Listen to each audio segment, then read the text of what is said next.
ඔන්න අද මම කියලා දෙනවා ඔයා කවදාවත් කාලා නැති ක්‍රමයකට බිත්තර කරියක් හදන විදිහ. එකයි බතයි කන දවසට ගැලපෙනම බිත්තර කරියක් මේක නම්. හොදි ටිකක් ගෑවුනත් බත් කන්න පුළුවන්. මම හදන බිත්තර කරි වලින් රසම බිත්තර කරි එකත් මේක තමයි. මම මෙහෙමයි හැදුවේ. මුලින්ම මම බ්ලෙන්ඩර් කප් එක අරගෙන ඒකට අමු මිරිස් කරල් 5ක් දාගන්නවා. අමු මිරිස් වැඩිපුර දාගන්න සැර කන්න පුළුවන් කෙනෙක් නම්. එතකොට රසයි. ඒ වගේම සුදු ලුණු බික් 2කුත් දාගන්නවා. ලුණු කෑල්ලකුත් දාගන්නවා. ලුණු තේ හැඳි 1කුත් දාගන්නවා. සූදුරු තේ හැඳි 1මාරකුත් දාගන්නවා. කොත්තමල්ලි මේසෙ හැන්දකුත් දාගන්නවා. ගම්මිරිස් ඇට තේ හැඳි භාගයකුත් දාගන්නවා. උළුහල් තේ හැඳි කාලකුත් දාගන්නවා. කුරුඳු කෑල්ලකුත් දාගන්නවා. කහකුඩු තේ හැඳි භාගයකුත් දාගන්නවා. අමු 3-5 තේ හැඳි 1කුත් දාගන්නවා. මම මේ කියපු ප්‍රමාණ මේ විදිහටම දාගන්න. අඩු වැඩි කරන්න යන්න එපා. දැන් අපි මේක හොඳට ක්‍රීම් එකක් වෙනකම් විනාඩි 5ක් විතර හොඳට බ්ලෙන්ඩ් කරගන්න ඕන. මෙන්න මේ වගේ තියෙන්න ඕන. මේකේ කෑලි තියෙන්න බෑ. හොඳ ක්‍රීම් එකක් වෙන්නම ඇමරෙන්න ඕන. ඊට පස්සේ මැටි ඇතිලියක් ලිපේ තියලා ඒකට පොල් තෙල් මේස හැන්දක් දාගන්නවා. තෙල් ටික රත් වුණාම ඒකට අබතේ හැඳි භාගයකුත් දාගන්නවා. අබ ටික පුපුරද්දි මේකට දාගන්නවා එකට කොටාගත්ත රම්පේ කෑල්ලක් සහ කරපිංචා ටිකක්.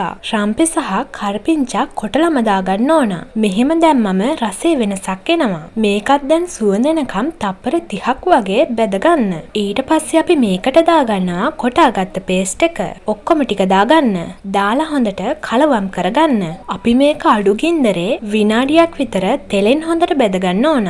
මේ වෙලාවේ නම් කුස්සියේ ඉන්න බෑ. මාරම සුවඳයි. ඒකත් විනාඩියක් බැදුනහම මම මේකට දාගන්නවා මිටි කිරි අඬු කෝප්පා 1මාරක්. දිය කිරි දාන්න එපා. මිටි කිරිම දාගන්න. මෙන්න මේ කෝප්පෙන් තමයි මම කිරි මැන්නේ. දාලා හොඳට කලවම් කරන්න. කිරි ප්‍රමාණය ටිකක් වැඩි වුණත් කමක් නැහැ. මේක ටිකක් හොඳට රත් වේගෙන එද්දී මම මේකට දාගන්නවා කොර කැකෑලි 2ක්. ඊට පස්සේ ඒකත් හොඳට කලවම් කරගන්නවා. දැන් ගින්දර වැඩි කරලා මේක හොඳට කොදිච්චි කරගන්න. මෙන්න මේ වගේ හොඳට කොදිච්චි වෙද්දී මම ලිප ටිකක් අඩු කරගන්නවා. ඊට පස්සේ කඩාගත්ත බිත්තර මේකට දාගන්නවා. මෙන්න මේ වගේ පරිස්සමින් එකින් එක දාගන්න. මම බිත්තර 3ක් දාගත්තා. ඔයා කැමති නම් ඊට වැඩි ප්‍රමාණයක් උනත් දාගන්න පුළුවන්. දැන් ඉතින් මේක මද ගින්දරේ විනාඩි 2ක් මේ විදියටම යගන්න. ඊට පස්සේ පියනින් වහලා ලිප ඔප් කරගන්න. දැන් අපි මේක පියනින් වහලා විනාඩි 10ක් තියාගන්න ඕන. මේ වෙලාවේදී ඔයාලා පියන අරින්න යන්න එපා. ඔන්න මේ තියෙන්නේ විනාඩි 10කට පස්සේ.